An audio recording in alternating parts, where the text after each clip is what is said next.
All right, let's jump right into this. We're about to tackle a pretty radical idea from the book The Courage to be Disliked, and it's one that kind of flips conventional psychology on its head. The whole idea is that your deepest unhappiness, it might not be about your past or your situation. It might actually be a choice. I know, sounds crazy, but let's see how they build this case. So let's start with a really tough question, one that the young man in the book is wrestling with. And be honest with yourself here. Why do you dislike yourself? I mean, most of us have a list, right? Things we wish were different, flaws we zero in on, reasons we feel like we just don't measure up. But where does that feeling actually come from? Well, the book's answer is like a gut punch. It says you dislike yourself because you've decided to dislike yourself. It's not some condition you're suffering from, it's a goal that you are actively trying to achieve. That sounds completely backwards, I know. I mean, why on earth would anyone choose to be unhappy? Well, that brings us to this idea of a deliberate unhappiness. The theory is that our negative feelings, our so-called shortcomings, they aren't just random, they are tools. Tools we invent to help us get to some other hidden goal. Let's look at a really clear example from the book. So get this, a female student comes to the philosopher for some counseling. Her big problem, she has this absolutely crippling fear of blushing in front of people. And she says this fear is the only thing stopping her from confessing her feelings to a guy she likes. If she could just cure the blushing, she's convinced she could finally be happy with him. But the philosopher, he sees it completely differently. This is where it gets so interesting because he flips the cause and effect completely on its head. Her real goal wasn't to confess her feelings. Her hidden goal was to avoid the possibility of rejection. She was absolutely terrified he would turn her down. So what does she do? She unconsciously creates a symptom, this fear of blushing, that serves as the perfect out. It lets her live in that safe little fantasy world of, if only, protecting her from the very real pain of actually trying and failing. And this is where it all comes back to us. The book argues that your own self-dislike, the way you focus on your flaws, it works in the exact same way. The goal is to avoid getting hurt in your relationships with other people. If you believe, I'm not good enough, I'm too awkward, I'm not smart enough, well, then you have a built-in reason not to engage, not to take a risk, and not to get hurt. So, how do we justify this to ourselves? How do we get away with it? We use what the book calls an inferiority excuse. But, and this is super important, we have to understand that there are two totally different kinds of inferiority.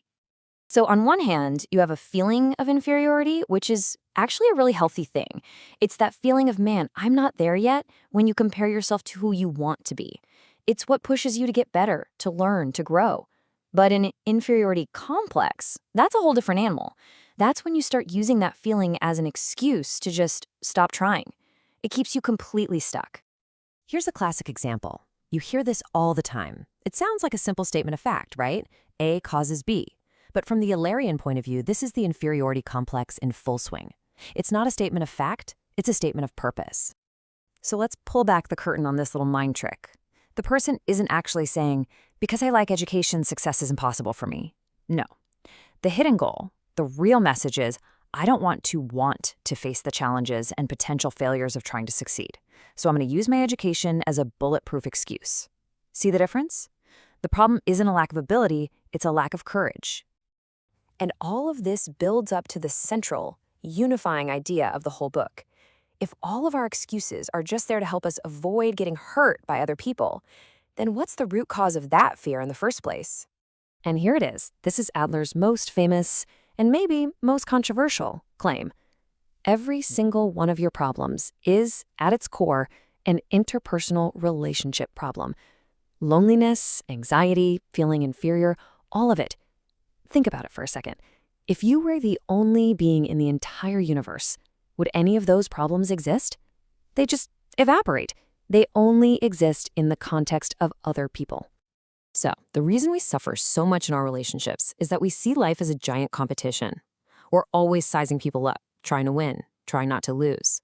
And when you live with that mindset, it automatically turns everyone around you into a rival. Everyone is a potential threat, an enemy. So, what's the alternative? It's a huge shift in perspective. Instead of seeing other people as enemies to be beaten, you can choose to see them as comrades, as fellow travelers, all on the same horizontal plane. Life stops being about winning and losing and just becomes about moving forward, together. And that constant anxiety, it gets replaced with a real sense of belonging. This quote just nails the transformation. The second you can stop seeing threats everywhere and start seeing allies, your whole world changes.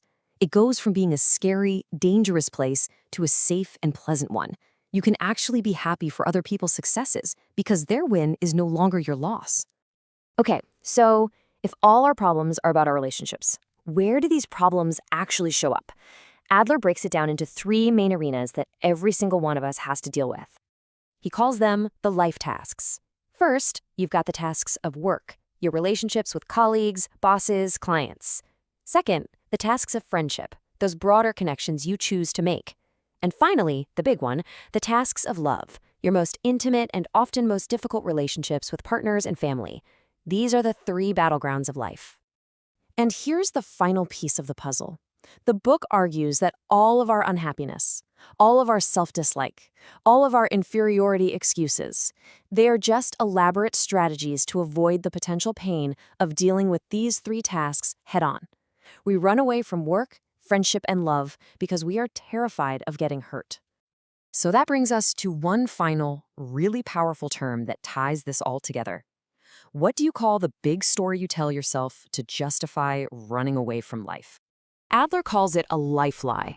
It's the excuse you invent to dodge your life tasks. I can't succeed because I had a rough childhood. I can't find a partner because of the way I look. I can't trust anyone because I've been hurt before. These are all life lies we use to point the finger somewhere else. Now, I know that sounds incredibly harsh, a lie. But the philosopher is very clear that this isn't a moral judgment. This isn't about you being a good or a bad person. It's simply about courage versus fear. The choice isn't between right and wrong. It's between having the courage to engage with life's tasks and the fear that keeps you hiding. And that leaves us right here with one last question that's impossible to avoid. This whole idea takes the blame off your past, off your circumstances, off of other people, and it puts the power and the responsibility squarely back in your hands. So, the real question is, do you have the courage to face your tasks, to see others as comrades, and to stop telling yourself the lies that are holding you back?